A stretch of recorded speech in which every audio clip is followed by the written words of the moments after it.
अस्सलाम वालेकुम, नमस्कार, सत श्री अकाल एंड गुड इवनिंग। मैं हूं आरज़ू काज़मी और जैसा कि आप लोग देख रहे हैं हमारे साथ आज फिल्म डायरेक्टर विवेक अग्निहोत्री साहब हैं। बहुत शुक्रिया सर कि आज आप आए। Thank you so much. Thank you, बहुत बहुत शुक्रिया मुझे बुलाने के लिए। और बहुत आपके वीडियोस देखते शुक्रिया। रहते हैं हम, काफी आप पॉपुलर हैं इंडिया में। Thank you so much sir. और सर मैंने जैसे आपसे पहले कहा कि मैं आपकी फ़ैन उस टाइम की हूँ जब आपने फ़िल्म चॉकलेट बनाई थी। और वो फ़िल्म जो है वो मुझे समझ नहीं आ रही कि अब मैं अपने फ्रेंड्स को जिन्हें दिखाना चाह रही हूँ पाकिस्तान में, तो हमें यूट्यूब पर नहीं मिल रही। तो आई होप कि आप मुझे बाद में थोड़ा गाइड कर देंगे कि अगर हम वो मूवी देखना चाहें ऑनलाइन तो कैसे देखी जा सकती है। लेकिन सर बहुत अच्छी मूवी थी। और उसके बाद सर आपने अभी जो रिसेंटली आपने एक फ़िल्म बनाई थी कश्मीर फाइल्स करके, वो भी बहुत ज़बरदस्त फ़िल्म है। हाँ, अलबत्ता बंगाल फाइल्स में अभी तक नहीं देख सकी हूँ, लेकिन सर जो सुना है, जो पढ़ा है, या इवन मैंने देखा जॉन अब्राहम जो है उनका एक इंटरव्यू देखा तो उन्होंने कहा कि नेगेटिव शेड बहुत है। आपको लगता है कि मतलब इस किस्म की मूवीज़ बननी चाहिए अभी जिसमें नेगेटिव शेड बहुत ज़्यादा हो?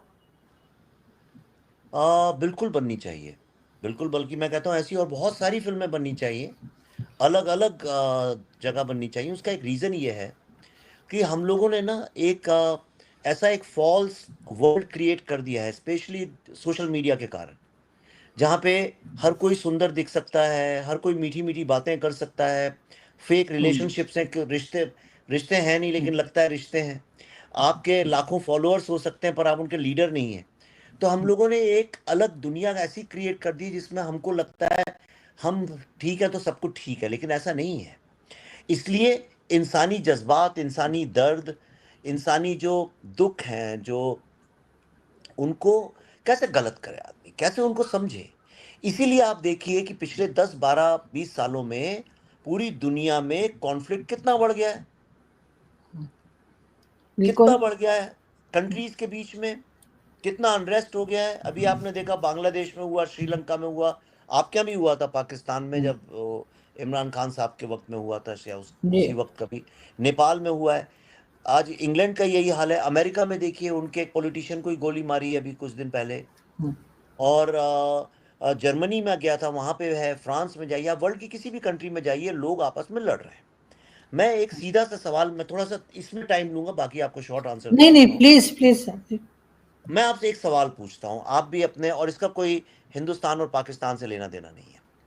आप मुझे बताइए, पिछले 10 सालों में आपके दोस्त बढ़े हैं या कम हुए हैं? आपके सर कम ही हुए हैं। व्हाट्सएप में आपके झगड़े बढ़े हैं कि कम हुए हैं? राइट। ऑफिस स्पेस में आपके बड़े हैं, कम हुए हैं? आज से 10 15 साल पहले तक आपको लोग गाली नहीं देते होंगे, मुंह पे आज गाली हुँ, भी देते होंगे। हुँ। ओके, गंदी गंदी बातें भी बोलते होंगे। तो ये जो बढ़ रहा है दुनिया में, इसलिए ये दिखाना बहुत जरूरी है एज अ लेसन कि जब इंसानियत कम होती है तो उसका क्या हर्जाना भरना पड़ता है इंसान को। इसलिए इस तरह की फिल्में जो ह्यूमन ट्रेजेडी पे बेस्ड हैं, ये दिखाना बहुत ज़रूरी है। और हर समय रोमांस और लव स्टोरी और कॉमेडी और सब कुछ अच्छा चल रहा है, वो जैसे सरकारें नहीं करती हैं कि जब सिस्टम में क्रैक होते हैं तो उसके ऊपर बड़े बड़े इश्तहार चिपका देती हैं कि सब ठीक है, सब ठीक है, अपनी वाहवाही में कर देती हैं ताकि गरीब आदमी का ध्यान ना जाए उस बात के ऊपर। पर गरीबी बढ़ रही है, गरीब और रईस के बीच की दूरी बढ़ रही है, करप्शन बढ़ रहा है, चाहे आपका मुल्क हो, मेरा मुल्क हो, कोई सा भी मुल्क हो। इंसान अमेरिका हो, वहां पे करप्शन बढ़ गया है। इंसान परेशान है, लेकिन उसके ऊपर एक झूठी उसने स्माइल लगा रखी है। उसको तोड़ने के लिए आर्ट, कला जो होती है, उसका सहारा लेना बहुत जरूरी है। लेकिन सर क्या ऑडियंस तैयार है इस किस्म की जो आप मूवीज बना रहे हैं, जो सच्चाई आप दिखा रहे हैं उस रियलिटी को एक्सेप्ट करने के लिए? क्या ऑडियंस रेडी है? देखिए, इसमें दो बातें हैं। पहली बात तो ये है, अगर आप ये सोच के चलेंगे ऑडियंस रेडी है, तब तो फिर आप उनको वही बेचेंगे जो कि ऑडियंस खरीदना चाहती है। तो ऐसे तो इसीलिए तो कोकेन इतना बिकता है, ड्रग्स इतने बिकते हैं, शराब इतनी बिकती है, क्योंकि ऑडियंस उसके लिए रेडी है। ऑडियंस अनहेल्दी फूड खाने के लिए रेडी है। ऑडियंस हमेशा सस्ता इजी रास्ता ढूंढती है। लेकिन इसका मतलब ये तो नहीं है कि कुछ लोग जो अकलमंदी की बात करते हैं, अच्छी बात करते हैं, वो करना बंद कर दें। ऐसा तो नहीं पॉसिबल है। तो एक तो वो बात है। दूसरा, मैं मानता हूं ऑडियंस हमेशा रेडी है। ओके, आप ऑडियंस को कैसे डिफाइन करते हैं?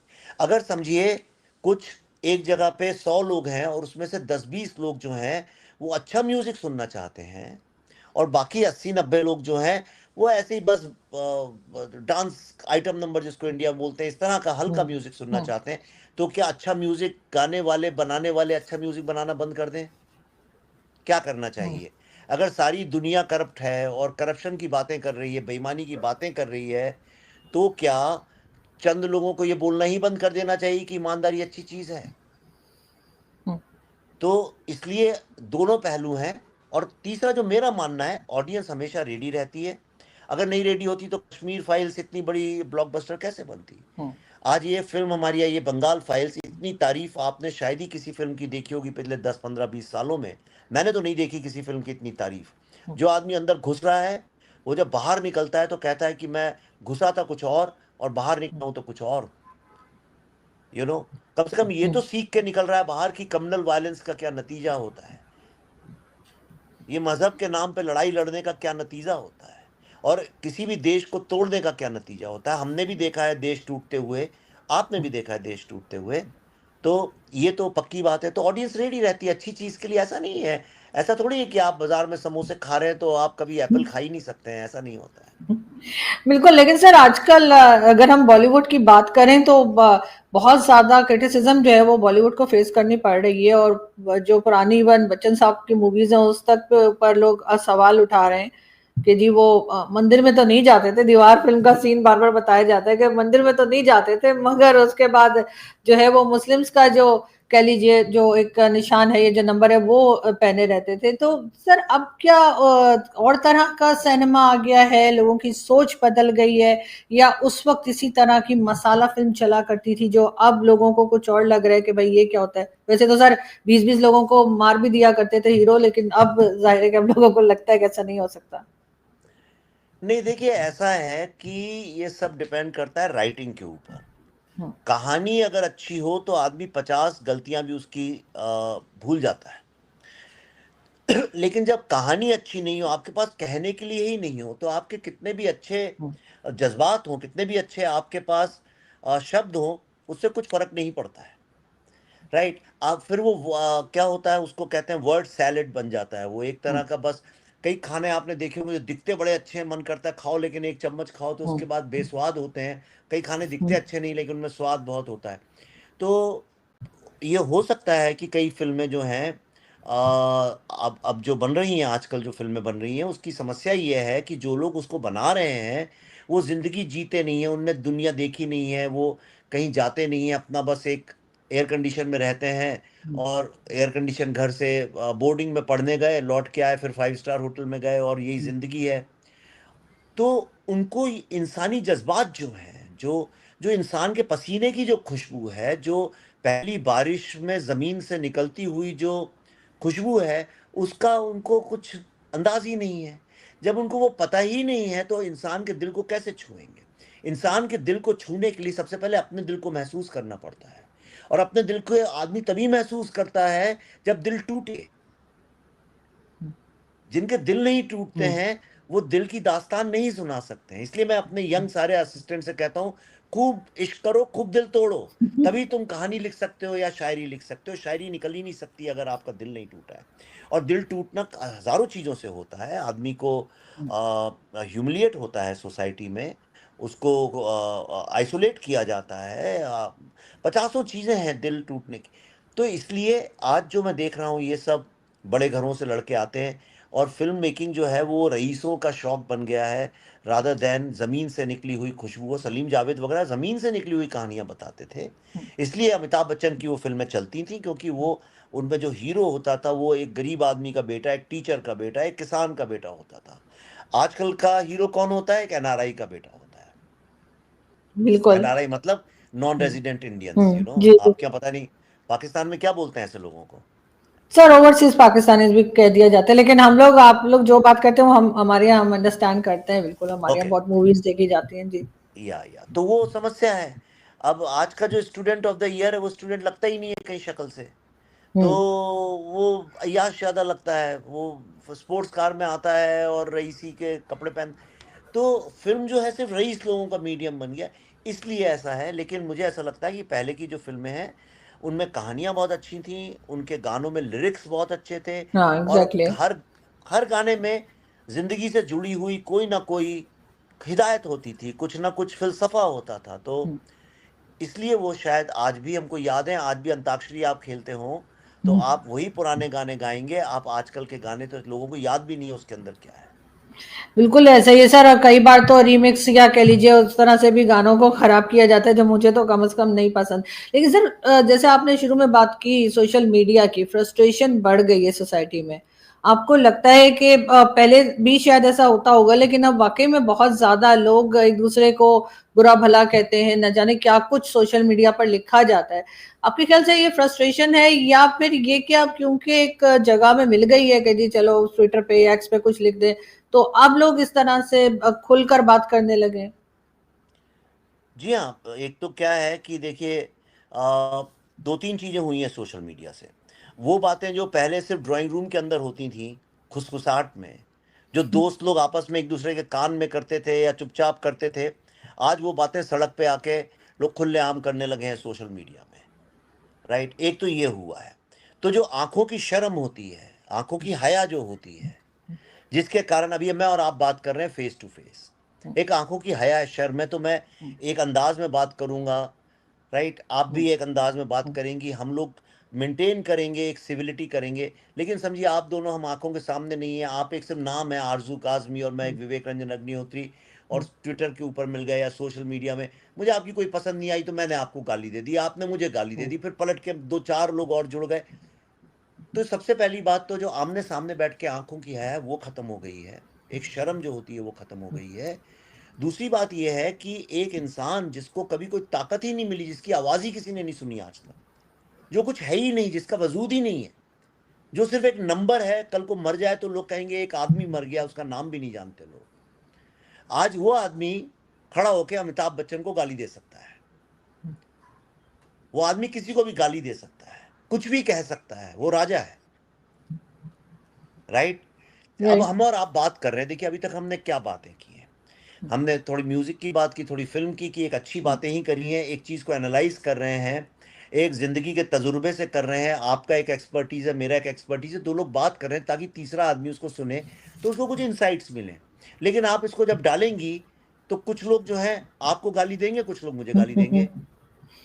होगा, ये पक्की बात है। आपके मुल्क पक्का। के कुछ लोग कहेंगे अरे इससे क्यों बात करती हो, हमारे यहाँ कहेंगे कि उससे क्यों बात करते हो, और ये आपस में ऐसी बात चालू हो जाएगी जिसका कोई लेना देना नहीं है किसी भी चीज़ से। और उससे होगा कि हम और आप परेशान होंगे। हम और आप परेशान होंगे, तो फिर हम भी किसी को, अपने से बड़े को या किसी को कुछ बोल देंगे। तो जो हमारी जो टॉलरेंस है, वो इतनी ज़्यादा कम होती जा रही है, लेकिन मैं इसके लिए लोगों को रिस्पॉन्सिबल नहीं मानता हूँ। ये काम करता कौन है? देखिए, ये जो आउटरीच इंडस्ट्री है जो सोशल मीडिया में, ये कौन चलाता है? नंबर 1 इसके लिए रिस्पॉन्सिबल है एल्गोरिथम। एल्गोरिथम लोगों को बाँटने का काम करती है। तो जो डेमोक्रेसी होती है, वो पहले ही लोगों को डिवाइड करती है कि 2 में से 1 को चूज़ करो। जब आप 2 में से 1 चीज़ चूज़ करते हैं, तो आपने ऑलरेडी डिवाइड किया सोसाइटी को। उसके ऊपर से एल्गोरिथम लोगों को और ज़्यादा डिवाइड करती है। दूसरा, एल्गोरिथम वही चलाती है जिसमें हेट हो, जिसमें वायलेंस हो, ये सब चीज़ें हो। आप लिख दीजिए गुड मॉर्निंग, तो लोग लिखेंगे किस बात की गुड मॉर्निंग? वहाँ तो लोग मर गए हैं, आप कैसी गुड मॉर्निंग करते हैं? आपकी ऐसी की तैसी, आपको 4 गालियाँ लिख देंगे। फिर जो गवर्नमेंट्स हैं, पॉलिटिशियंस हैं, वो इसका फ़ायदा उठाते हैं। फिर वो पैसा खर्च कर करके लोगों को आपस में लड़वाते हैं। फिर जो रिलीजियस लोग होते हैं, वो भी ऐसी-ऐसी बातें करते हैं आके सोशल मीडिया में कि लोगों को लड़वाते हैं आपस में एक-दूसरे से। आदमी को औरत से लड़वा देते हैं, राइट? बिल्कुल। तो लोगों को लड़वाने का जो काम है, वो पैसा दे के आउटरीच इंडस्ट्री चलाई जाती है, जो कि काम पॉलिटिकल पार्टीज़ करती हैं, जो कि रिलीजियस पार्टीज़ करती हैं। वो लोग करते हैं जो चाहते हैं कि कुछ लोग हमारे खेमे में हमेशा बने रहें, जैसे फुटबॉल क्लब्स करते हैं। फुटबॉल क्लब क्या करेगा? लिवरपूल पैसा खर्च करेगा, मैनचेस्टर यूनाइटेड वालों को गाली दिलवाएगा। मैनचेस्टर वाले पैसे देके लिवरपूल को करवाएँगे। फिर एक मैच होगा, मैच खत्म होने के बाद लिवरपूल और मैनचेस्टर यूनाइटेड के जो फैंस होंगे, वो पब्स में जा के बोतलें तोड़ेंगे, एक दूसरे को मारेंगे, 2-4 लोग हॉस्पिटल चले जाएंगे। यही होता है। ये रिलीजियस क्लब्स में होता है, 2 लोगों को लड़वाते हैं, 4-5 लोग मर जाते हैं। यही पॉलिटिकल पार्टीज करती हैं। और जब वो आपस में लड़ा लड़ा के थक जाती हैं तो फिर कंट्रीज को लड़वाती हैं आपस में एक दूसरे से। ये प्रॉब्लम है सोशल मीडिया जो कर रहा है। बिल्कुल सर, मुझे भी ऐसे ही लगता है, बल्कि पहले तो आदत नहीं थी, लेकिन जब से ट्विटर पर आई हूँ आई थिंक 2019 से, तब से पता लगा कि अच्छा इतनी गालियां भी पड़ सकती हैं। सर आप पाकिस्तान भी आए हैं, as you said to me, के आपने विजिट किया था। सर कब था विजिट, कैसा रहा आपका, और आपके ख्याल से इंडिया पाकिस्तान रिलेशंस कुछ बेटर होने चाहिए? अब तो बहुत लड़ लिए हम लोग, मेरे ख्याल से 78 ईयर से लड़ ही रहे हैं।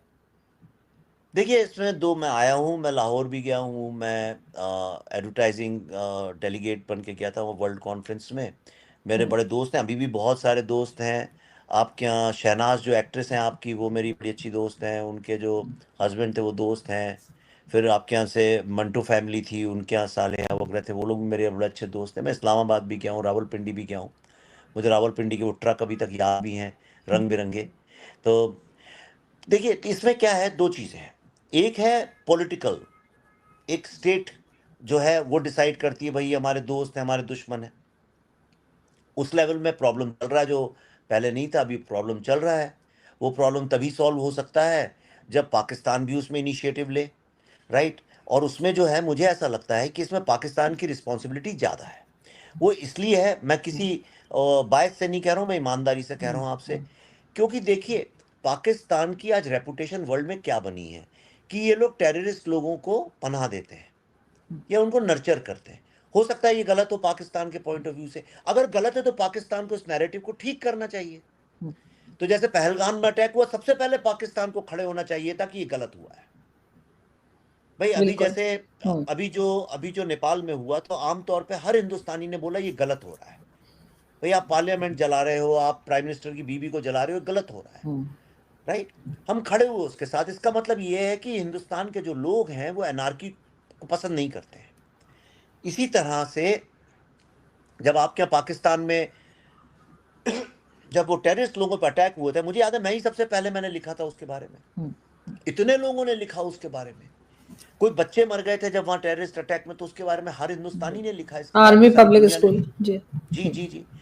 तो इसी तरह से जब इंडिया में कोई टेरर का अटैक होता है, पाकिस्तान को तो वर्ल्ड स्टेज पे आके जोर जोर से चिल्लाना चाहिए कि गलत है, गलत है, गलत है, आओ इंडिया हम तुम्हारी मदद करेंगे, हेल्प करेंगे। उससे उनकी उन्हीं की इमेज ठीक होगी, राइट। अदरवाइज लोग ये बिलीव करते रहेंगे कि देखिए इनके ऊपर है जिम्मेदारी। तो एक पाकिस्तानी गवर्नमेंट को ये काम करना ही चाहिए। और लड़ाई किसकी है भाई? आर्मी आर्मी गवर्नमेंट मिलके अगर कुछ कर रही है तो यहाँ आर्मी और मिलिट्री उनकी है। लेकिन अब दूसरी बात करता हूँ, आप हिंदुस्तान के बाहर जाइए, राइट, कोई भी सरकार कुछ भी करे, आप जब हिंदुस्तान के पाकिस्तान स्टेट के साथ प्रॉब्लम हो सकता है, पर पाकिस्तानियों के साथ प्रॉब्लम है कि नहीं, इसका टेस्ट करना है। आप यूरोप में, अमेरिका में चले जाइए, आप किसी बिल्कुल। टैक्सी ले लीजिए, आपको कोई इंडियन ड्राइवर मिल जाएगा, कोई सिख ड्राइवर मिल जाएगा। मुझे तो इतने पाकिस्तानी ड्राइवर मिलते हैं, गप्पे मारते हैं लोग, गानों की बात करते हैं, फिल्मों की बात करते हैं, खाने की बात करते हैं, और भाषा जबान भी एक सी है, मिलजुल के बात करते हैं, कोई प्रॉब्लम नहीं है। मैं जाता हूँ, मैं अभी गया था मेरी फिल्म दिखाने अमेरिका, कितने सारे पाकिस्तानी लोगों ने आके देखी मेरी फिल्म, ये the Bengal files, Kashmir files, कितने सारे पाकिस्तानियों ने मेरे साथ बिल्कुल। देखी। उसमें किसी को किसी से कोई प्रॉब्लम नहीं है, राइट। प्रॉब्लम आता है जहां पे पॉलिटिक्स इन्वॉल्व हो जाती है, जहां पे रिलीजन इन्वॉल्व हो जाता है। ये 2 चीजें जो हैं, इन्हीं ने सारी वर्ल्ड को डिवाइड करके भी रखा हुआ है, राइट, लाइक फुटबॉल क्लब्स। बिल्कुल ऐसे ही सर, मैं भी अगर कहीं बाहर जाऊं, स्पेशली दुबई वगैरह, तो अक्सर जाना होता है, तो वहां पर बहुत इंडियंस मिलते हैं, और वो तमाम ही लोग बात करते हैं कि जी हमने आपको टीवी पे देखा था, या हमने आपकी यूट्यूब चैनल देखी। तो सर उनमें से किसी को कोई प्रॉब्लम नहीं है, लेकिन यहाँ पर कहीं ना कहीं पे जो मिलिट्री स्टैब्लिशमेंट है पाकिस्तान की, या गवर्नमेंट आती है, उनकी जो है वो भारत की गवर्नमेंट से नहीं बनती। लेकिन शायद कभी आप सर इस पे भी कभी आप मूवी बनाएं, इंडिया पाकिस्तान को लेकर के क्या प्रॉब्लम्स हैं और क्यों ये जो है सही नहीं कर पा रहे। वैसे तो जहां तक मुझे याद पड़ता है, तो अभी पहलगाम अटैक के बाद इन्होंने कोई स्टेटमेंट तो दिया था गवर्नमेंट ने, लेकिन काफी लेट दिया था, शायद इस वजह से नोटिस नहीं किया गया कि इन्होंने उस अटैक के बारे में स्टेटमेंट दिया है। लेकिन फिर भी सर मेरा ख्याल है कि आप जैसे लोग होने चाहिए और आप जैसी मूवीज बनाते हैं डेफिनेटली बहुत उसके लिए बहुत जिगर चाहिए, बहुत हिम्मत चाहिए, क्योंकि आपको पता है कि आपकी ऑडियंस जो है वो सिर्फ ऐसी चीजें देखना चाहती है जिसमें कि वो कहते हैं ना कि जरा एंटरटेनमेंट हो या म्यूजिक हो, और वो रियलिटी देखने से हमारे लोग भी बहुत घबराते हैं। लेकिन सर लास्ट में पाकिस्तान टीवी प्लेस तो इंडिया में काफी फेमस है, काफी लोग देखते हैं, तो आप क्या आपको लगता है कि आपका टीवी चैनल्स जो खास तौर पे जो प्लेज वगैरह आते हैं वो इस वक्त बेहतर आ रहे हैं, या आपको लगता है ना अभी मूवीज ही भारत की जो है वही जो है वो टीवी से ज्यादा अच्छा काम कर रही हैं? देखिए मैं आपको बताऊं, कुछ एक एरियाज ऐसे हैं जो पाकिस्तानी जो टीवी शोज हैं, जो ये प्लेस हैं, जी। उसका उसका तो देखिए कोई मुकाबला नहीं है। उसका हम्म। मुकाबला दुनिया में कहीं नहीं, मैं बता रहा हूँ। मैं चाहे कहीं के भी देखिए, उसमें जो इंसानी जज्बात हैं, जो पहलू हैं इंसानियत के, हम्म। जो रिश्तों के, लोगों के, जिस बारीकी से, जिस नज़ाकत से, जिस मैं कहूँगा एक रेशम की तरह, जिस गर्मराहट के साथ उसको दिखाते हैं, वो आपको दुनिया में मैंने कहीं नहीं देखा है। उसकी जो लैंग्वेज है, उसका जो ड्रामा है, जो प्रेजेंटेशन है, जो परफॉर्मेंसेस हैं, उसमें तो मैं बहुत तारीफ करता हूँ, बहुत ज़्यादा तारीफ करता हूँ। और वो उस मुकाबले में, ये मेरे को कहने में बिल्कुल भी शर्म नहीं है कि इंडियन टीवी शोज उसके आसपास भी फटकते नहीं हैं। राइट। हाँ, जब फिल्मों की बात आती है तो ऑब्वियसली जो हमारी इंडियन फिल्म्स हैं, वो पाकिस्तानी फिल्मों से बहुत ज़्यादा आगे हैं। शायद उसका कारण पैसा हो, जो भी हो, या 100 साल से हमारे यहाँ है। और आज़ादी के बाद जब पार्टीशन हो गया तो उसके बाद पाकिस्तान ने सिनेमा को इतने सीरियसली लिया भी नहीं, क्योंकि वो अलग नहीं कर पाया, अपनी अलग पहचान नहीं बना पाया। पहले तो सब एक ही हम्म। था। गाने अभी भी वही गाते हैं सारे, हिंदी फिल्मों के गाने वहाँ हम्म। बजते हैं, शादी हो चाहे बिल्कुल। कहीं पे भी हो। फैशन भी यहीं से आ जाता है, हिंदी फिल्मों से फैशन चला जाता है। उस मामले में बहुत आटक आगे हैं हम लोग।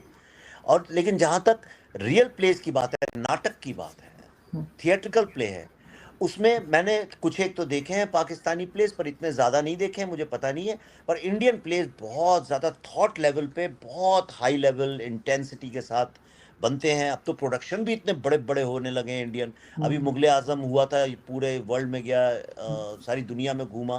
That was a huge show like Broadway. As far as music is concern, मैं तो देखिए इतने सारे गाने हमारी फिल्मों में पाकिस्तान से लेके बनाए ही गए हैं, कितने सारे हम्म। गाने। मेरा ऐसा मानना है कि हमारा जो जो इथॉस है, जो हमारा जो म्यूजिकल इथॉस है, जो दुनिया जो म्यूजिक की है, वो बहुत अलग नहीं है। हम्म। वो बहुत अलग नहीं है। वो लगभग एक सा ही है। इसीलिए आप देखिए, जो कोक पाकिस्तान है, कोक स्टूडियो पाकिस्तान, वो जी। इंडिया में बहुत चलता है। और कोक हम्म। स्टूडियो जो इंडिया है, वो पाकिस्तान में भी बहुत चलता हम्म। है। हमारे आइटम नंबर पाकिस्तानी शादियों में बजते हैं, पाकिस्तानी गाने बहुत। इंडियन शादियों में बजते हैं। हम्म। और आप देखिए यूरोप में जाइए तो बहुत सारे आपको रेस्टोरेंट्स मिल जाएंगे, इंडियन रेस्टोरेंट उनका नाम है, लेकिन चलाते पाकिस्तानी लोग हैं उनको। तो हमारा खाना भी कोई बहुत अलग नहीं है। साउथ हॉल में तो पता ही नहीं चलता है कौन सा इंडियन रेस्टोरेंट है, कौन सा पाकिस्तानी रेस्टोरेंट है। तो अब मेरे ख्याल से दुनिया में जब इतनी कड़वाहट है और इतनी लड़ाई झगड़े जब चल रहे हैं, तो हम लोगों को कम से कम खाना, म्यूजिक, आर्ट, ये जो चीज़ें हैं, इसमें वर्ल्ड को डिवाइड नहीं करना चाहिए। वैसे ही इतनी डिवाइडेड दुनिया है। बिल्कुल ऐसा ही है सर, बल्कि मैं अभी देख रही थी आपने आपके नाम के साथ लिखा है बुद्धा, और मेरे पास बुद्धा स्टैचू है, तो मैं लॉर्ड बुद्धा स्टैचू हमेशा रखती हूँ, और उसकी वजह से मुझे पाकिस्तान से बहुत बुरा भला कहा जाता है। कई लोगों ने नहीं नहीं, हटाने को बोला लेकिन मैं मानी नहीं। मैं यहाँ क्लियर एक चीज क्लियर कर दूं, आप भी लोगों से बोल सकती है। सी, बुद्धा संस्कृत का वर्ड है। बुद्धि शब्द आपने सुना होगा, जी। जी। माइंड। माइंड। बुद्धा का मतलब होता है एनीबडी एनलाइटेनमेंट। जब आप एनलाइटेंड होते हैं, हम लोग हम्म। पैदा होते हैं इग्नोरेंस के साथ, और हमारी एक ही ड्यूटी है लाइफ में, धीरे धीरे नॉलेज की तरफ जाना। हम्म। तो जब हम नॉलेज की तरफ जाते हैं तो हम एनलाइटेंड होते हैं। और ये कोई भी कर सकता है, इसके लिए कोई स्पेशल प्रिंस बन के पैदा नहीं होना पड़ता है, या हार्वर्ड जाने की जरूरत नहीं है। तो मेरा जो मोटो है वो है, I am Buddha, you are Buddha, hmm. All of us are Buddhas. तो अपने अंदर के बुद्धा को डिस्कवर करना मतलब अपने अंदर के एनलाइटनमेंट को डिस्कवर करना। So anybody with good ideas, exactly. ideas which contribute to the world, which make this world a better place, is a buddha. तो इसलिए मैं कहता हूं, आई एम बिल्कुल। Buddha, you are Buddha, everybody is a Buddha. बिल्कुल ठीक। Thank you so much sir कि आपने आज ज्वाइन किया, एंड आई होप कि आप दोबारा पाकिस्तान आएंगे और हमारी भी मुलाकात होगी, और उसके बाद आप कभी ये भी कह सकेंगे कि मेरी एक फ्रेंड इस्लामाबाद में भी रहती है तो ये भी कहेंगे। बिल्कुल बिल्कुल, और मैं आपको चॉकलेट जो है वो कहाँ पे अवेलेबल है, वो मेरे ख्याल से इसमें अवेलेबल है अमेजोन पे, शायद मैं आपको उसका लिंक भेज दूंगा। Thank you so much sir, बहुत शुक्रिया। थैंक आप यू। जरूर भेजिएगा क्योंकि कई फ्रेंड्स को मैं वो मूवी दिखाना चाह रही हूँ, मुझे जी तो जी। खैर बहुत ही पसंद है। थैंक यू सो मच कि आपने आज ज्वाइन थैंक किया। You Aarzoo, thank thank you, thank thank you. Thank thank you sir, thank you.